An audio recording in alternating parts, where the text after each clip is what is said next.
Good morning and welcome to SFI Live. It's the 2nd of May. Don't know how we got to here. 2nd of May.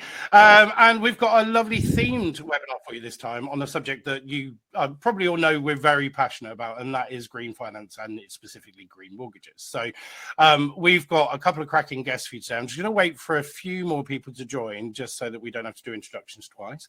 But just so everyone knows, we are live. So if you want to put any questions, comments to the panel, use the chat room. I believe it's on your right hand side, depending on what platform you're on, but it's on your right hand side. So pop your questions, comments in there. I will get to them and I'll squeeze them in. I won't ignore any of you. We'll get answers to everyone. And just so everyone knows, if you hang around till 11:45, we'll be joined by Holly Andrews, who'll be doing a criteria clinic. We'll be talking more specifically about products. So for the CPD end, pop to that. So stay with us at about 11:45. But for the first half, we're going to be talking green. It's a subject we have covered so many times, but there's so many little nuggets of information that I think brokers are missing out on. So this is our chance to speak to a couple of experts. Would you like being called that? A couple of experts, and fill in those gaps of knowledge that you might have. So let's do some introductions. Let's go to Tony first. Tony, I think most people know who you are because we see you most months, but quick introduction to the audience, please. Yeah, good morning, everybody. My name is Tony Hall. I am the Head of Business Development here at Saffron. My role is quite straightforward, really. It's ensuring that everything that brokers need and want is my job to make sure you get. Short but sweet, thank you. And let's go ladies first. So Trudy, good morning, welcome. Good morning. First time on SFI Live. It is, yeah, absolutely. Yeah, good morning, everybody. So Trudy Woolf, Sustainability Director at Legal and General Surveying Services. So primarily my role is supporting lender clients. We've obviously got a cohort of surveyors as well, but primarily supporting lender clients in this space around navigating the world of green. Previous to that, I was just over 20 years at a large lender. So I bring all that wealth and experience to hopefully help shape the way we're going within the industry as well. Brilliant stuff, thank you. And Richard Merrett. So Richard, we know you, the audience here might not know because you had a podcast with us in March. Well worth a listen, guys. Listen back to the SFI Not So Live podcast with Richard. Big conversation about this topic, actually. So Richard, an introduction for the audience, please. Morning, everybody. I'm Richard Merrett, Director of Strategic Relationships for SimplyBiz. So we're one of the largest mortgage clubs. More specific to this conversation, though, I also chair the Mortgage Climate Action Group, which we'll expand on, I'm sure, during the discussion.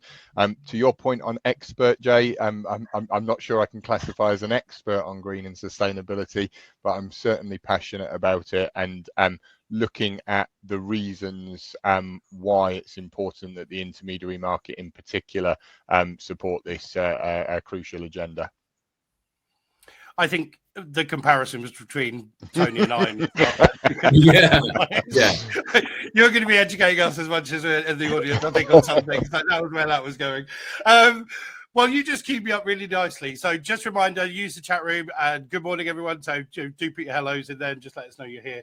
So, Richard, you keep me up really nicely for a first question, actually, because I was going to ask you, tell me a little bit about the Mortgage Climate Action Group. I keep getting that the wrong way around. That was the right way around that time.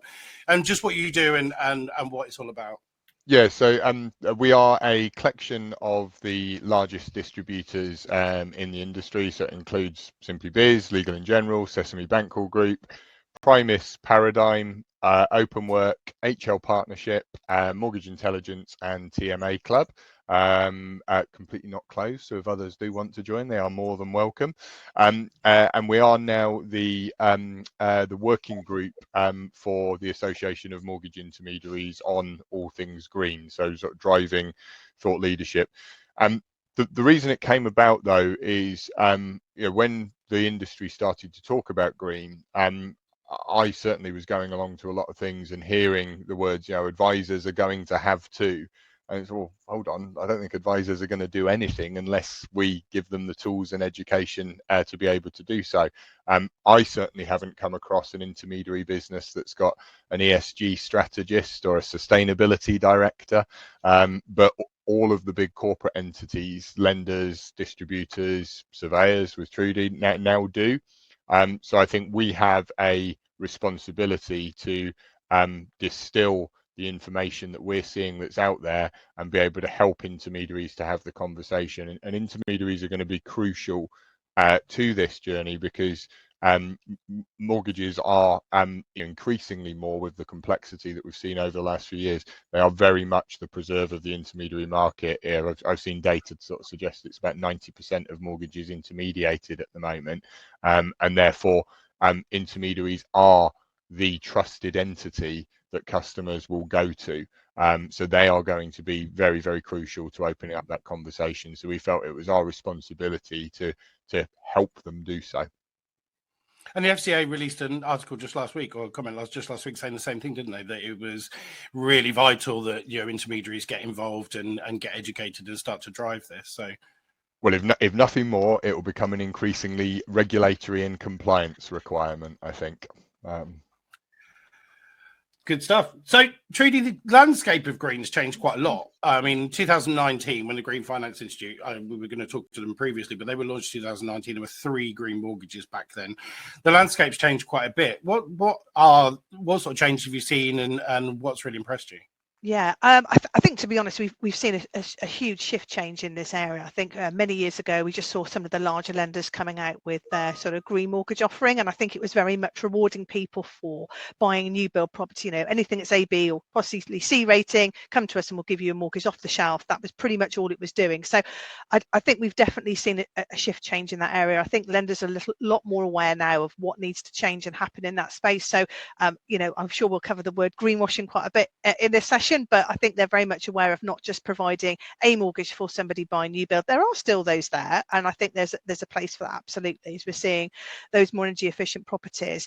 But I think what they are looking to do in the lending community is look at what we're actually doing to support their customers on that journey to actually retrofitting second-hand properties and what that might mean. So we've seen lots of projects that they've offering at the moment in terms of cashbacks and incentives and rates for improving, and not necessarily at the point when they're just applying for that mortgage. If you do improve your property, here's the incentive to do it.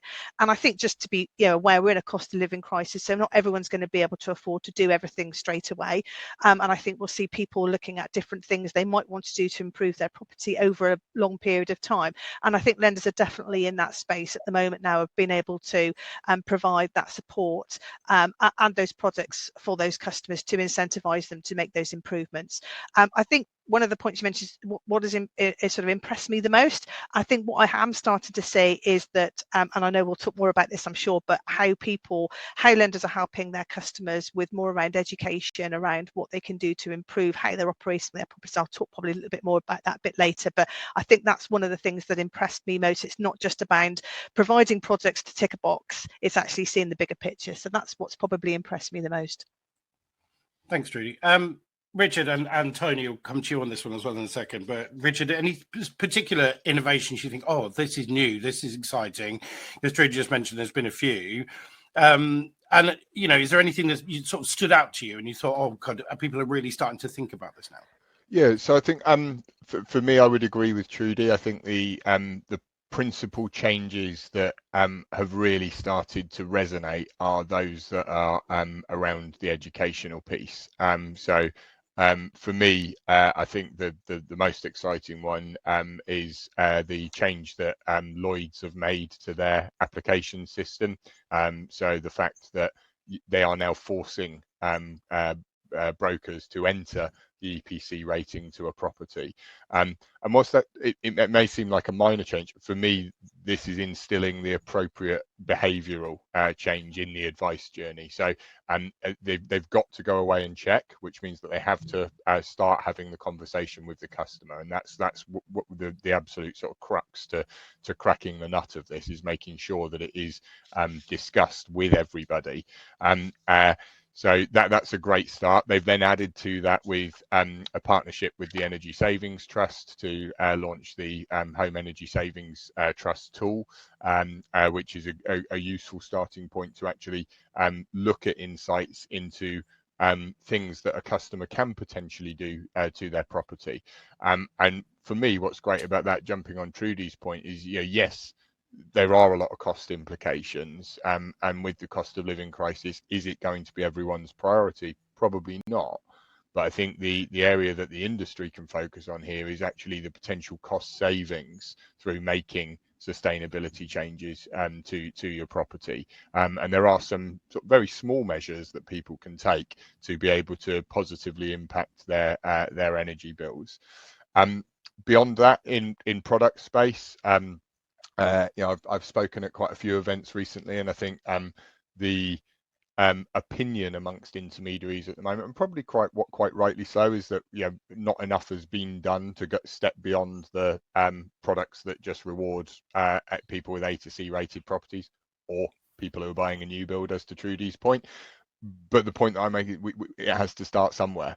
Lenders is just in a position where they can come out and say, well, here you go, here's a product with a much lower interest rate that enables you to borrow excess amounts to be able to go and spend it on your property. The industry has to test and learn as to what customers want, what intermediaries are going to get behind, what works for lenders. And I think we're at quite an exciting point now where there is collaboration going on in the background, not just amongst distributors, as there is with the Mortgage Climate Action Group, but also amongst lenders themselves as well. So I know the Building Societies Association, of which of course Saffron will be part, are working together, and the angle that they're taking is to actually look at products, proposition, and insights that will help customers actually retrofit homes and focus more on getting the F's to E's and the E's to D's and so on and so forth. It leads quite nicely on to the next question, which we're going to reword slightly. Do you think we're getting enough support from higher up, Tony? So the government's sort of green initiatives, that push from them, and it seems like the communities are pulling together. Everybody, the lenders coming together, distributors coming together, everybody's coming together. But all in all, we need to educate the public. And does that need more support from those above us almost? Yeah, look, yes, it does. Look, this isn't green. We talked about this the other day, actually, Jay, on the podcast. Green isn't going to happen unless there's a demand for green. Okay, because no markets grow or develop unless the demand for doing that is there, and that demand comes from either a lender being innovative or government helping that, and they haven't done much, have they? Look at the woeful amount of heat pumps being, despite a £5,000 subsidy, they're just not picking up because people don't understand it. They don't want a big box outside the house, making some noise at times with these things. But it's that lack of education. So I think, yes, the government needs to create demand for people to be greener, and I think the other key thing, which has already said it, a lot of this is about it's going to cost a lot of money to do something. And actually, I think I'm on record in the podcast as saying a month, for 96 quid you can get a set of thermal curtains which will save you the equivalent of a heat pump in year one. So you don't have to spend 5, 6, 7, 8 grand. You can spend 96 quid and start making a difference to your home. I think that's the education that it's incumbent on the government, but on us as lenders, or us, knowledge is power. If you know something, you've got, in my view, a moral obligation to make sure others understand that if it's going to help them. And I don't think there is enough done, but there's not a correlation. I will come on to this. The key thing is doing something and the impact. So there's what's in it for me. And I'm always saying that about green. Consumers don't understand what's in it for them. Or forget the saving the planet, all right, because that is the ultimate aim of all of this. But what's driving the agenda at the moment is cost of living. I can't afford to heat this way, so I've got to do something different. So whilst we're all being super eco-conscious, it's not through the desire to save the planet. It's to be putting food on the table and feed my kids and keep my house a little bit warmer. So that's the challenge. So long answer, yeah, there's a lot the government can do to make this better, but there's a lot they can do in terms of housing reform in general. As you know, we're in the midst of a housing crisis. We don't create enough houses.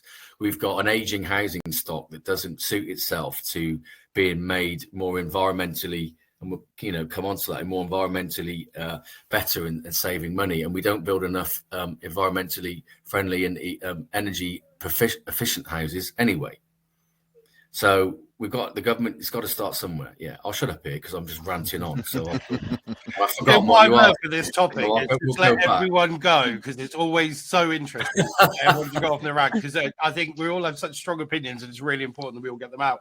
And actually, I'm keen to hear from the audience as well to see what your thoughts are on everything we're talking about, even for your own personal perspective. You know, how you feel about your own homes, how you felt your own homes. Give us some feedback in the chat room by all means. So let's go on to some of the benefits. I'm going to skip one of the questions because we kind of covered it, but let's jump straight to the EPC ratings. You've all mentioned it, right? So Richard, I've already put you on the spot with this on the podcast.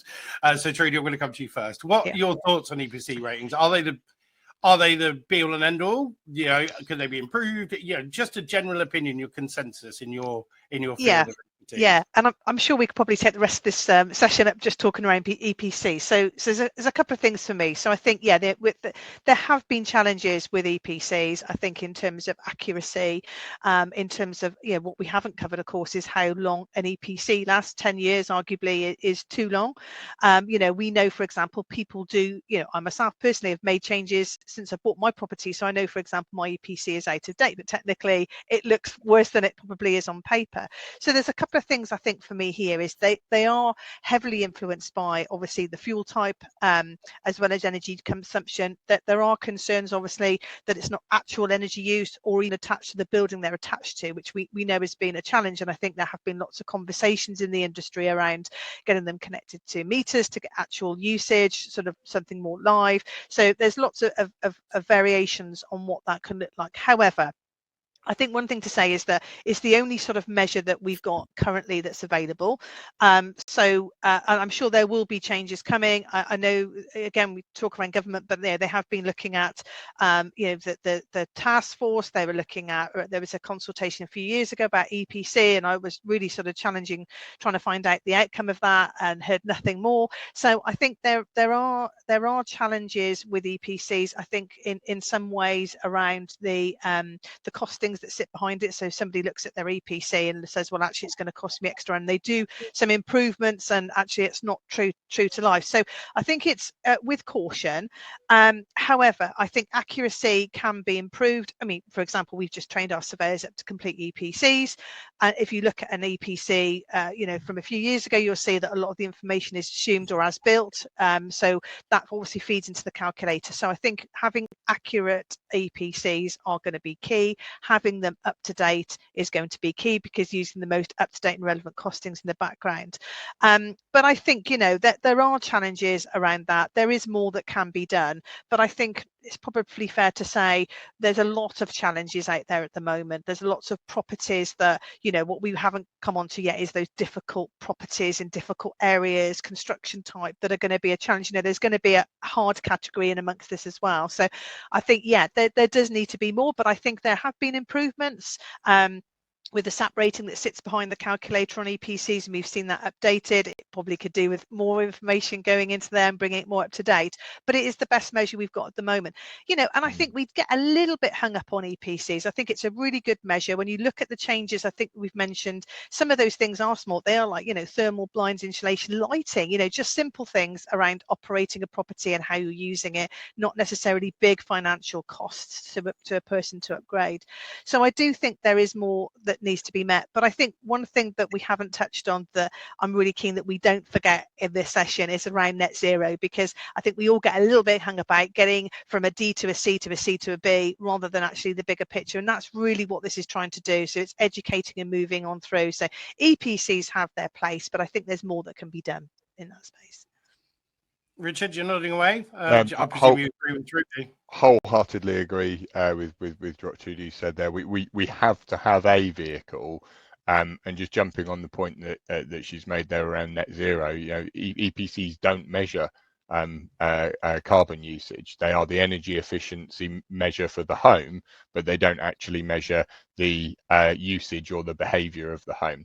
And I think that goes back to the question you asked Tony on government intervention. We need to have a more joined up approach. The fact that an expert sustainability director for one of the largest surveyors in the country, and part of a big corporate entity in Legal and General, is saying they're the best thing that we've got is not good enough. The government need to actually give us more to be able to get behind, and it needs to be joined up in terms of making it beneficial for every party in the chain to get behind. So we know that lenders have got an incentive to encourage the greening of their stock and their back books. Obviously, consumers should be able to benefit from it in cost saving, potentially in the future impact to the value of their home. I don't think we're quite seeing that yet, and I'm sure that's a topic that we'll expand on further. But also everybody involved in the discussion and in the process of retrofitting homes. And I think it's about how you tie the house back to the household as well. So it's not just about someone making improvements to their home, but also actually driving a more sustainable lifestyle. Because you can have someone who's got an F-rated period property who's not even able, may want to do lots of stuff, but isn't even able to do anything to their home because of legislation around the listing of the property, for example. But they could be living a completely sustainable lifestyle. They could be have a small holding and living the good life and off the land, so to speak. So I think it's how you join that whole process up so that there is greater recognition of the homes that are more challenging, and at the other end of the scale, you've obviously got low value properties where it's just not cost effective to retrofit them, but then also driving that behavior of the individual. I think to the points that Tony made earlier, where we need to get to is a greater incentive for homeowners to get behind this. The automotive industry has done a very, very good job of incentivizing the use of electric vehicles. Go back 5-10 years ago, and the only hybrids available were sort of Priuses, and now they're very, very popular, and there's a big drive both through the funding of them and everything else, and they've managed to get that part of the industry to I think a better place. There's still questions over whether they are ultimately the answer. They might be better in terms of carbon usage, but where do the batteries go? But I think that this green itself becomes quite a thorny issue because there's you'll get polar different opinions on what the right thing to do is in probably every topic that you can cover. But I think the housing and mortgage industry can sort of learn a lot and follow the trends set by the automotive industry, hopefully led by government intervention and legislation, to make it incentivize it better and make it a more positive step for people to take. Thank you. Richard and Jane, I'm going to come to your questions in just a second, but there's a question for Tony that's coming up, so I'm going to ask it now based on what Ian's put. Ian's put, reduce interest costs for homes that are greener is great, but getting people to the point where they can benefit from that is a challenge. I wholeheartedly agree. What can lenders offer to help people get to that point? Those who will benefit most are those who can afford to benefit, which is what you just said, Richard, 100%. Maybe... Tony, I was going to come to you and ask you to talk about your retrofit mortgage and the reason behind it and the reason your green mortgage released. Was it 2-3 years ago? It's over 3 years ago. Yeah, it's been a while now. So tell me a little bit about your retrofit, because it's focused on the property, the improvements of the property, rather than giving someone an incentive for buying a greener property, isn't it? Yeah, exactly. That product was launched before I even joined Saffron, and that was July 2020. So it's been around a while now. And the whole point of that is it's encouraging those with an EPC that is basically worse than E to make a change. So basically, it's the same interest rate as our standard kind of residential range, but if you can improve the property to a minimum of an E rating within 6 months, we'll take 10 basis points or 0.1% off the fixed rate.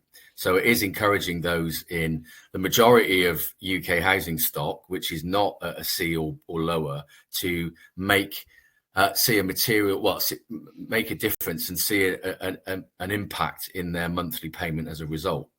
And that's just the start of what that's what we've got, and we've had it for a while. And we haven't, I'll be very honest, we haven't promoted it very well because interestingly there was no demand for it.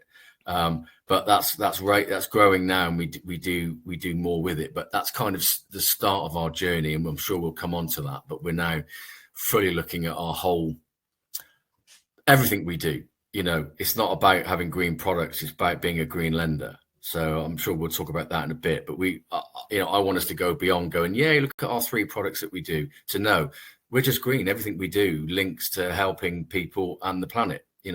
That's what we're here for. We want a future for everybody, and we want to make it as cost effective to live in that future as possible.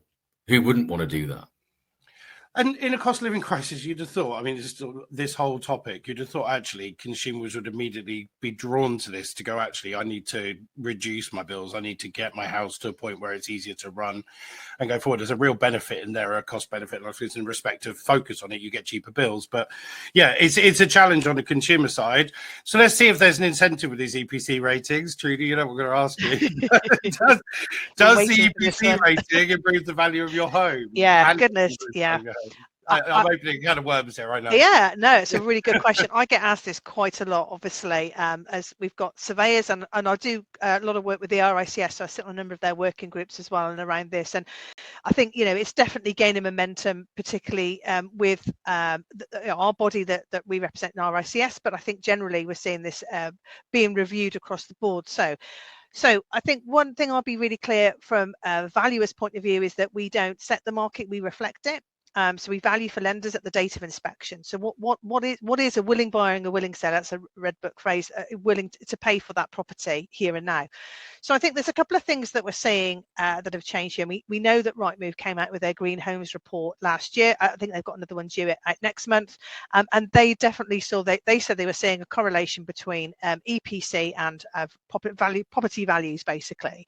I know that is sort of heavily caveated, because I think what I will say is there are a number of factors that make up why somebody is purchasing a property and where they're locating. So it's definitely around location, it's around condition, it's school catchment, all that sort of stuff, feature fireplace, that sort of thing. But what we are seeing, and we've seen probably more recently, is that people are looking, they're more informed purchasers really, and I think they're just looking through a slightly different lens. So they're not just saying, yeah, great school catchment, yeah, it's where I want to be living, and the condition, but they're also saying, can I actually afford to run that property? So the energy part is becoming part of that decision making by that consumer. So in turn, what we might start to see then is that this will start to change values of property. So people are saying, well, actually, this property is semi-detached compared to that semi-detached is more attractive to me because it's got everything on it. I know my bills are going to be cheaper, and therefore may be willing to pay a bit more for it. Question, how much more? I think that's the piece that's missing here. We're in a really funny market. We've had a build up last year after COVID. We saw all the busyness in new build for Help to Buy last year, and as we've come into a much slower market now, I think there's lots and lots of factors that change within the marketplace. So there's a few things that we're seeing that are coming through. Anecdotally, we are seeing some pockets of the country where that is happening, where we're definitely seeing a correlation. I wouldn't say it's widespread or particular areas, but just anecdotally from our surveying community. So I think there are a few things that are left to play. Interestingly, and I'll just add this, it's interesting. So I was on a new build site with a lender last year, and the developer had some innovative construction type, that's fine. They also had a pocket of a handful of properties that they'd actually retrofit, they were building them, sorry, not retrofitting, with panels on. They'd spent £70,000 worth of energy efficiency on these pockets of properties. And they said to me, as the sort of surveyor there, what would you be willing to value those up at £70,000 more, because that's the cost of what we've put of energy efficiency products we've put on the property? And to the lender, will you be taking that account into your affordability calculator, that these properties are going to be cost less to run? And I think there's some really good questions they ask, and I think this is around education as well. So yeah, I know that for some lenders getting that built in can be difficult. They're big ships to turn. The larger lenders are to get that moved in, but I think a lot of them are looking in that space at the moment, because that is a factor when we see energy bills, goodness me, what they are now compared to they were 12-18 months ago. The other point for me is around, I thought it was a really good question, and I think it just shows a lack of understanding how we value properties. We don't just say, oh, look, someone's got a corner plot, or they've got a double garage, or they've got some, that it's going to be 5, 10, 15, 20% more, £30,000 more. It doesn't work like that. Is somebody going to be willing to pay £70,000 more for those properties? Probably not, but they will be willing to pay a little bit more. So I think it's just a little bit about understanding how the valuation market operates, and it is very much market there. We don't set it, we reflect it. So is somebody going to be willing to pay that? I think we're starting to see that come through, and of course there are then concerns around two-tier markets. You know, those people that would love to retrofit can't afford to retrofit, difficult properties, location areas, grade 2 listed, outstanding natural beauty areas that are going to have challenges. So we need to be, you know, really careful about how that's going to start to impact on those properties. But yeah, question I get asked quite a bit. So I think watch and see what happens in the market. Thank you. That was a really honest answer. Really good answer, actually. It really helped me to understand. And you know what? I think there's almost a webinar in there about surveying, Yes. for surveying, because I don't really understand it. So, Trudy, I might be queuing you up for another one. Yeah, absolutely. Fine. I'm going to combine a couple of questions again from the audience, because I think this is really important, and it's actually skipping a little bit down our agenda, but we are talking quite a lot. So it's a good chance to bring this in. From Richard and everybody else, and specifically from Jane. I really like this from Jane because it's something we talk about a hell of a lot. I'm currently trying to get a marketing campaign together to email out to clients, but I'm struggling to get any marketing materials from lenders. We need this to educate clients. Now, we have said this 1,000 times. We expect brokers to do so much for us in order to sell the green, but actually they've got nothing to help them. So, Richard, can you direct Jane anywhere? Can you tell her anything you've seen? Anybody that's creating great content?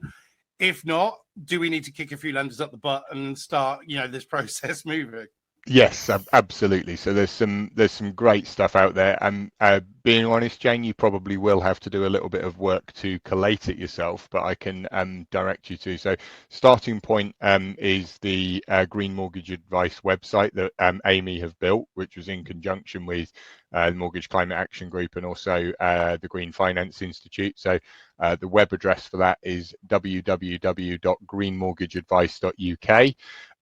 There's lots of material and insights on there. We didn't want it to become just a repository that was impossible to navigate, so you will start to see more and more things added to it. What I would probably be inclined to suggest in the first instance is have a look at the events page if you haven't attended any of the events. We run 3 webinars now since August last year, which just sort of touch on a number of different topics, but sort of conceptually why it's important to get behind this, and some great insights. There's a few other things that I think are useful. So of the guides and things that are out there, there is the Virgin have got a sustainable business app. That's probably more business focused, so it looks at how your own business can become more sustainable, look at cost saving for that. Aldermore have created some excellent EPC guides, which, whilst intending to be broker focused, they do offer sufficient insight for something that you can send out to a customer, just to sort of look. And just to be clear, as an advisor, you shouldn't be saying to the customer, you should be doing this. It's you might want to start thinking about green and sustainability. It might save you some money. Here's some thoughts that you should consider. It's very, very much similar to the tax conversation when buy-to-let tax changes come in. You should not be advising on it. It's more a case of the nudge to get people to consider it. And then the other sort of thing, so NatWest have a greener homes attitudes tracker. So if you want opinion pieces on why it's becoming important, there's some great stats and some great data in there that you can sort of use to create a headline, sort of say, X percentage of customers are now looking for green properties. And to Trudy's point, I think what we will see in the next report of Rightmove data is that whilst greening a home doesn't necessarily impact the value just yet, it certainly impacts the saleability. I've seen some data on the number of searches and the number of properties that are listed and have EPC mentioned or energy efficiency or something like that. So it's definitely gathering momentum in that respect. What we will do though, Jane, to that point is as part of the Mortgage Climate Action, we're setting up some working groups to really help tackle the problem, understand what intermediaries need. So it's a great question, because I agree, the more material we can give intermediaries to be able to talk to their customers, the better. So that's something certainly on our agenda to help support and create. But hopefully that gives a little nudge to a few different areas that you can see things. Follow the group on LinkedIn, because we do share a lot of good insights. I noticed in Mortgage Strategy on Friday, Adrian Maloney of OSB wrote a great article on 5 points of why it's important to get behind EPC ratings, and where that can benefit potential landlord customers. So yeah, there's lots of material out there, and I think at the moment it's probably just aggregating some of it.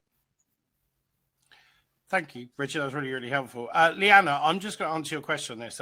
I did some work on this, and then hopefully Richard's resource will find it. I did some work on this for Saffron, actually, with regards to a help sheet on the things you can do to improve your EPC rating. And I found everything from a £50 fix to a £500 fix, which were very quick and small things you can do on a certain types of houses. Not ideal, but it's something.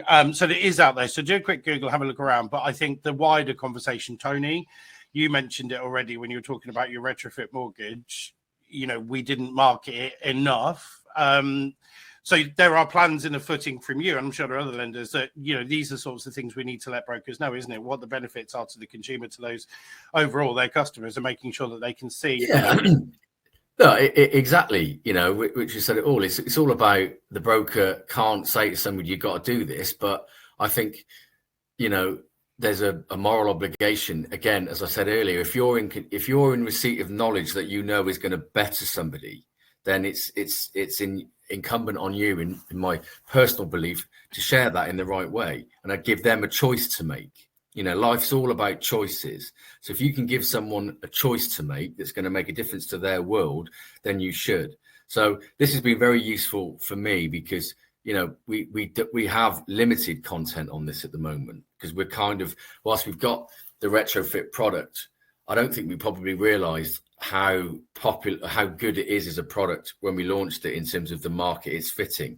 And we've kind of just really realised that now, and doing more with it. But we need to do a lot more, you know, a lot more education. And, you know, it's about, yeah, it's about all those things. It's, you know, I talk a lot, and this is where, you know, Trudy can talk about modern method construction, because that's a big part of the challenges of this industry. Is we still, you know, get panicky if a house isn't made of brick with a tiled roof.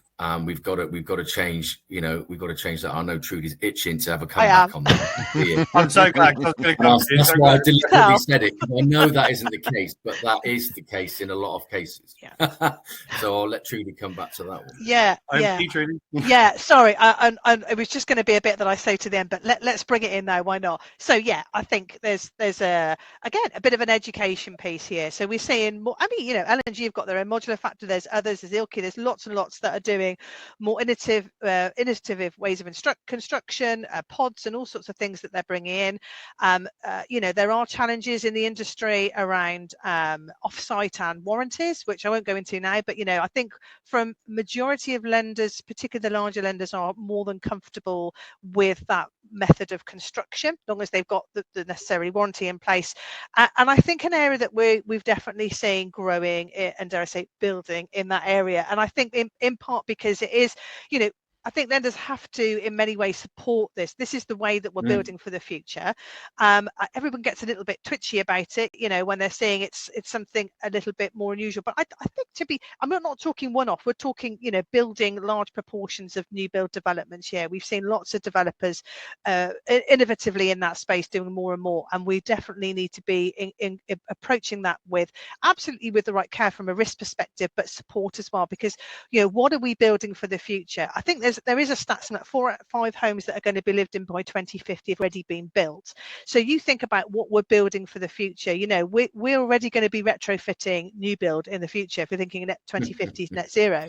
So I think there's a piece here that we need to be thinking. We definitely need to embrace it, absolutely, with the right caution approach, with all the warranties. I know I talk to lenders a lot around that. However, I do think that's something that we need to look at, how we're building for the future. I'm part of Future Homes Hub. lots and lots of great work they're doing in that space of really mind-blowing around what we're actually building and a phase.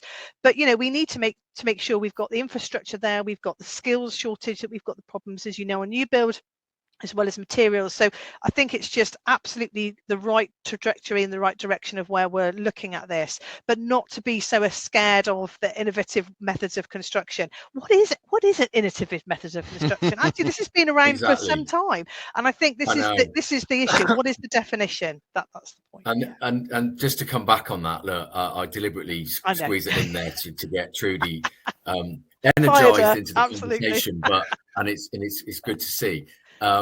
But from the other side of that is us as lenders have got to do more, all right? Because it's us as lenders who generate what a surveyor is saying yes to, right? We need to give them clear guidance. This is what we like or don't like. So we've got to rewrite our rule book, our guidance notes for valuers to say, look, we're okay at this.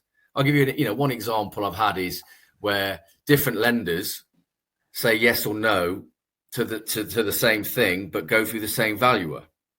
Okay, that's crazy, and that's down to us not being clear. But it's also the challenge back to the values to go, hang on a minute, guys, why are you still saying no to this when you should be saying yeah? So I think we just collectively need to help. We see a lot of this as a self-build specialist, lender. So a lot of the modern methods. So it's an area that we're really passionate about driving forward. We've only got 5 minutes left, so we're going to talk future for the last 5 minutes. So, guys, if you've got any more comments or questions, pop in the chat room. We will get to them. I think we've pretty much addressed everybody that's there at the moment. But, so, Tony, you just touched on something that I want to talk about as being the future, and that is the growth in the self and custom build market. Now, we've obviously touched on the methods of construction, but this is actually an area that could influence green without needing a green mortgage, isn't it? Because people are building a home that they want to be a home that is for the future, and anybody watching, I mean, I know they're not all grand designs, but you watch it, they're looking for efficiency. They're weaving in clever ways of introducing solar and various different formats within. So this is an area, isn't it? I don't know who wants to pick up first, but self and custom build could be almost a positive for our green agenda. Look, exactly. To Trudy's point about 2050 and carbon zero and all the houses that we're building. So every development now built coming up should have a degree of custom build on it as part of its planning, or certainly a large majority of local authorities are stipulating that in the percentage. So there's an opportunity there to build on every site the right a proportion of houses that are customable by the individual to fit their demands. So there's the opportunity, but again, it's about getting the supplies and the construction and et cetera, et cetera, et cetera. But it is definitely a way forward that needs support from government.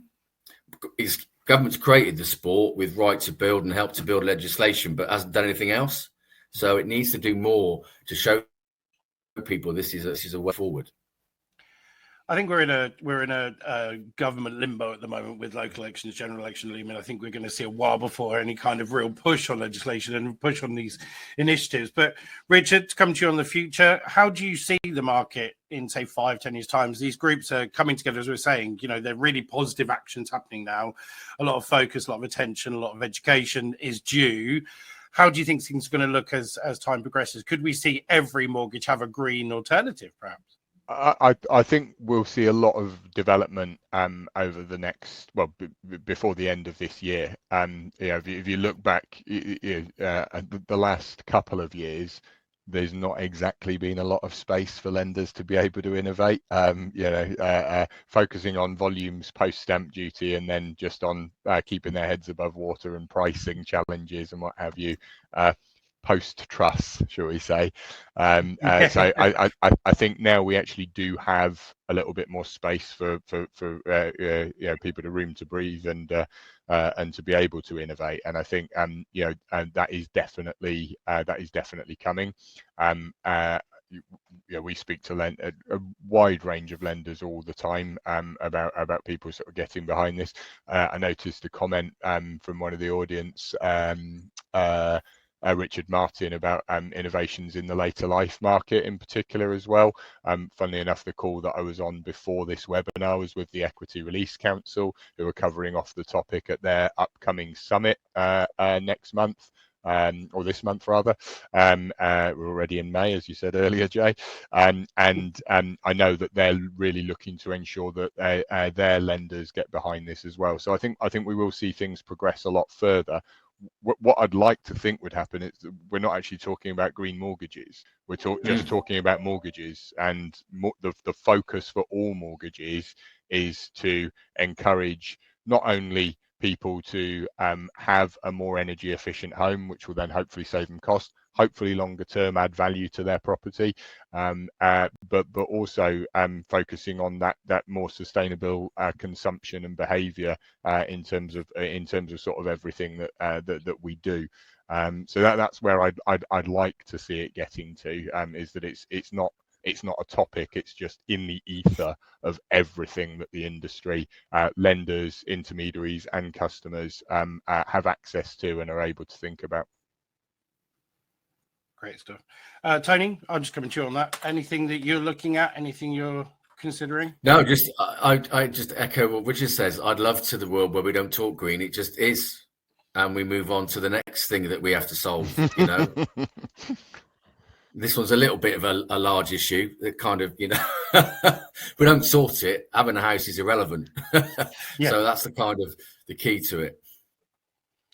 So no, that's it for me. And we're starting now, as Richard said, we kind of had our eyes focused on a few other areas of stuff going on, but we're now really looking at our green and taking a really radical view and go, let's be brave, let's create this market, let's create this demand and do what we can to really drive this forward.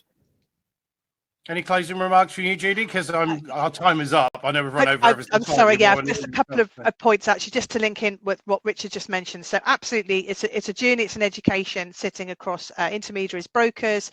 I would add surveyors in there, because I think understanding property condition before you're even retrofitting is absolutely going to be key here. And also, yeah, as lenders, and I think there's a lot of focus on what lenders to do. Actually, I think it's collectively we need to work together, not just sits with lenders. So everyone's quick to sort of get on with telling the lenders off, but some are doing quite a lot in that space as well. One thing we haven't touched on, a couple of things just for those are dialed in to think about. You know, we've not touched on the physical climate change, so where properties are located. That's a huge part of where we're going and what support needs to be put in place. So I'll just leave that there. As Rachel's not here, I ought to plug that obviously GFI Handbook for Brokers. It's quite a lengthy read. Rachel is doing some work to look at reducing that, but just to have a look on their website. And one thing we haven't touched on is they were talking about mortgages. 35% or thereabouts are mortgage free. So what are we doing to support people on those properties that haven't got a mortgage? Opportunity, I think it's say. So I think as Kevin Roberts would say, be curious, keep looking and seeing what's out there. There is quite a bit out there, but I think more can be done. So yeah, hopefully that's been really useful today. Really enjoyed it. Thank you. You two have been excellent. Thank you so much for joining us. I think we could probably talk for about 3 hours if we had the chance. Yeah, you'll be back. We'll book you in again. I've had to skip to try and get within the 45 minutes. So I just want to say a massive thank you to both of you. Enjoy the rest of your day. Just for the notes to the audience, this is going to be on demand on YouTube from, I'm going to say later today, early tomorrow. We'll put all the links that Richard mentioned. I'll put all the links in the commentary underneath the video so you can watch it. Please share this with your colleagues. I'm sure there's lots of information there that a lot of brokers that aren't here this morning aren't aware of. So do share it with them. Get them over to the YouTube channel, have a watch. And if I can direct you back to SFI Not So Live in March when Richard was on. So the March episode, which is available on Apple Podcasts, Google Podcasts, wherever you listen. Have a look at those. Have a listen to Richard on that, because there was a really good conversation again on this subject. And we'll be doing it more and more and more. We've done it in the last podcast. I'm sure we'll be talking about it forever to come. But for now, thank you very much, guys. Your time is really appreciated. That was absolutely brilliant. Thank you. Thank you. Thanks both. See you guys soon. Take care. Take care. Thank you. Bye-bye. Bye-bye. And then over the two. That was really, really good. Really interesting. Really good. Two in a row. You know, they're just unbelievable guests that just have so much knowledge. I love the fact that, guys, just the audience, I love the fact that Tony styled out in green for us today for a green topic. So I'll just sort of share that. We're just stalling for time. We're just about to be joined by Ms. Andrews, who is going to be talking about some products. But love to hear from you in the audience. What did you think? Anything you've learned there, anything you'd like to know. We're moving on now to a more product and sort of criteria basis, if you like. We're going to talk about Saffron's green mortgage, so you can get a heads up. So those of you who wanted the education, please stay on and have a little listen, and we're going to talk about it. So welcome, Holly. Hello, you okay? I'm well. How are you doing? I'm all right, although I'm having real internet troubles. So I'll just warn you now, if I cut out, I'm technologically not gifted today with our internet connection. Well, we'll so bear with apologies. Otherwise, I'm going to be massively put Tony on the spot with some questions. That's all right. He's a criteria expert now. Do you know what? He's every time, straight out. I've been really impressed. I've been here nearly 3 years. It's about time. I was about to say, in 3 years I've known you. I now know I can ask you questions. Yeah, definitely. Holly, you were listening on the backside of that. What did you think, and what did you learn from that? Did you sort of pick up some interesting facts in there? Yeah, I think it's just really good to hear that although people are, from a green aspect, it's not just about the mortgages, it's about the whole journey, about what you can do and educating people. It's hard when customers, they might be thinking about the recycling, but they're not necessarily thinking about what they're doing to their house to improve it. And especially with the cost of living crisis now, it is hard. Your energy bills are going up every day. You're not doing £2 or £3 on energy. You could be doing £12 to £15. So it's what you can do to improve. And it's not just as simple as switching off your light or turning off your heating, especially when the summer still doesn't seem to be appearing. So it's always God's law, isn't it? We have the worst weather when bills are rising, and like last year we're at 40 degrees and nobody wanted no heating for most of the entire year. It's just a joke, really. But I must admit, I've changed my living practices. I have everything from changed all my light bulbs, and I used to have an obsession, and you've probably all seen it above me, as a filament bulb fitting. Had them all over my house. They're not energy efficient, so I've had to go back on my design features. But you do really think about it. I mean, I never ever paid attention to an EPC rating on a fridge, freezer, or a washing machine because I didn't really understand it. I was like, that's a B. That'll do. That's kind of the impression I had. So it's quite good to hear. So Tony's queued up quite nicely our retrofit mortgage, Holly. So maybe you can give us a bit of finer detail, perhaps, for the brokers. And actually, if you have any information for them to we talked a lot about education. If there's anything you can direct them to. Yeah, so with the retrofit mortgage, it's all about, as Tony mentioned, improving your EPC rating, so it's getting it above an E, and it can be such simple changes within your house can make your EPC improve. It can be even just changing your windows, upgrading your insulation. It doesn't have to be all the fancy heat source pumps or all the different, making it a passive house, so you're making it airtight and things like that. It's all about making those little changes that will help. And with our retrofit mortgage, you can come to us, we can help you. And for those improvements that you make, you get a discount off your mortgage of 0.1% per month. Yep. Of your rate, basically. So we'll help with the improvement on that one.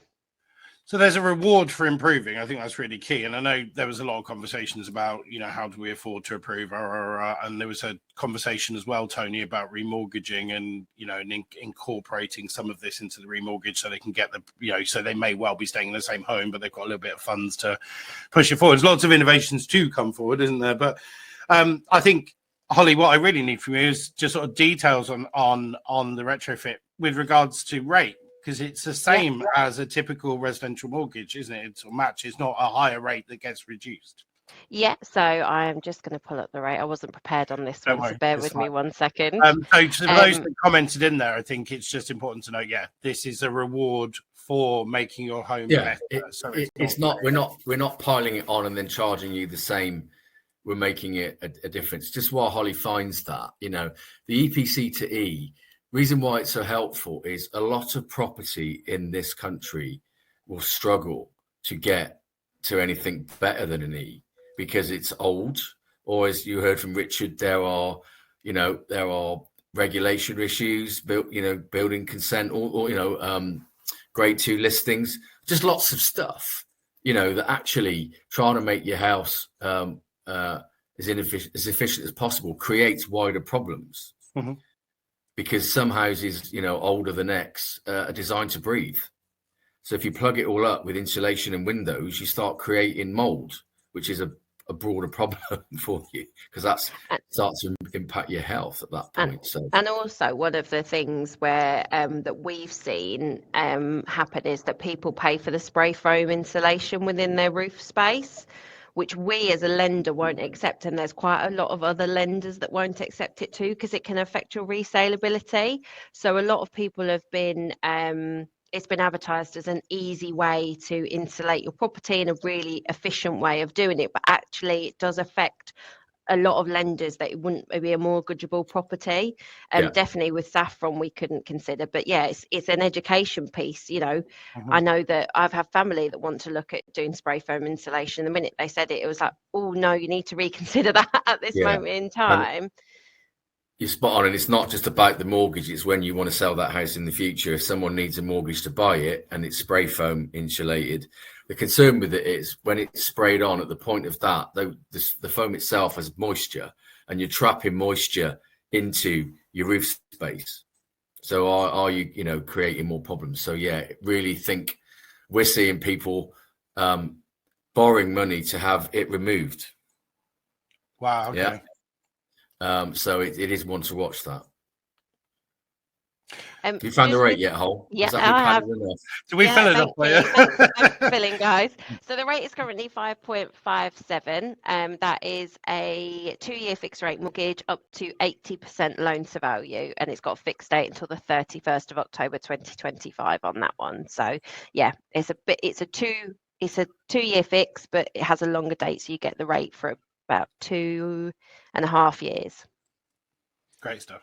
While we're here, and because we mentioned it, maybe we should go into a little bit of self-build, custom build. An area a lot of brokers are still a little bit reluctant, a bit unsure of, or perhaps a little bit difficult. But this is a good chance, in a good market, that, if there's people out there with such aspirations to build, they will naturally, and assumedly anyway, they will naturally build it more energy efficiently and with the right elements in there.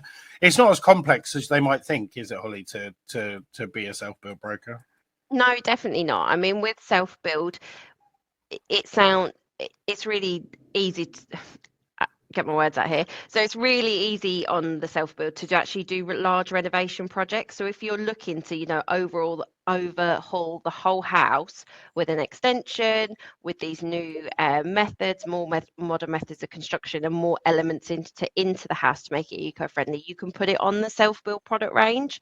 So it's not just those projects where you buy the land and you build upwards. It can be knock down and complete rebuilds. It can be full conversions and renovations where you're changing the existing footprint. And with Saffron, self-build is one of our hero products, where what we want to do is be able to help anybody that's looking to make those changes. And it's really simple to do. We can lend against the purchase price, but also help with the build costs. So one of the ranges is 65% of purchase price, 100% of build costs, and cannot exceed 75% of the gross development value. And we've also got an 80%, which goes through on that. So 80% of purchase price, 80% of build costs, cannot exceed 80% of the gross development value. So there's loads of different options with us. But yeah, self-build just doesn't have to be that building from the ground upwards. It can be knocking it down and rebuilding it all over again. And in the spirit of education, we talked about that earlier, about educating green, which is, I've taken some notes on that. We've just reworked our intermediary guide to self-build. So that is designed to help brokers explain the self-build opportunities to their clients. It's a really good read. To see that on our website. And we are rewriting our guide to custom build as well to explain that segment. It was all mixed together, but because there is some differences, we've added those. We're building that in as well. So we'll let people know when we've got that live as well. So again, all of those are really, as I said, are helping green because they're building with modern methods of construction, and it's supporting what we're trying to get to. Do you know what I think we need? A centralized broker website where everything, all these resources are all dumped in, and they can get everything they need from every lender, from every source, from every. It's just something missing, isn't there? There's an education tool somewhere missing that just collates all this information. Yeah, I think Richard's Mortgage Climate Action Group started that. It is very focused on distribution, not lenders.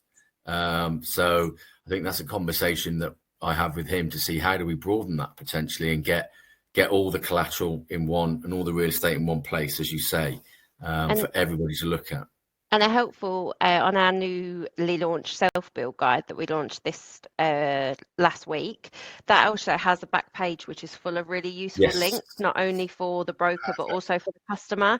That's not just about us as self-build lenders, but also different resources for the customers. So looking at different warranty providers, different educational pieces, there's a whole thing, and that's on our Saffron for Intermediaries website.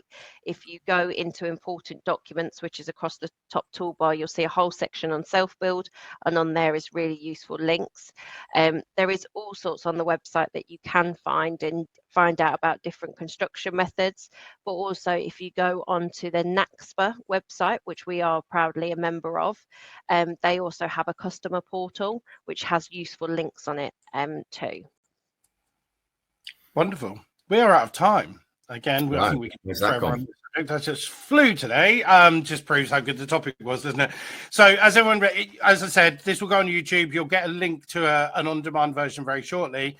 If you want to share this with your colleagues, if you think you've learned something today, then I will let you know. CPD certificates will be in your emails in a short while. Otherwise, that's it from us. Do go and check out the SFI Not So Live podcast, where we listen to your podcasts for more on green and various other subjects. We talk a lot on those. This month's is slightly delayed through technical issue and a bank holiday, but definitely worth having a listen to April. It's really, really, really good release that was. So that's it from us. We're back again first Tuesday of June. That sounds so wrong saying that. And we shall see you then. And goodbye from us. Thanks, everybody. Bye.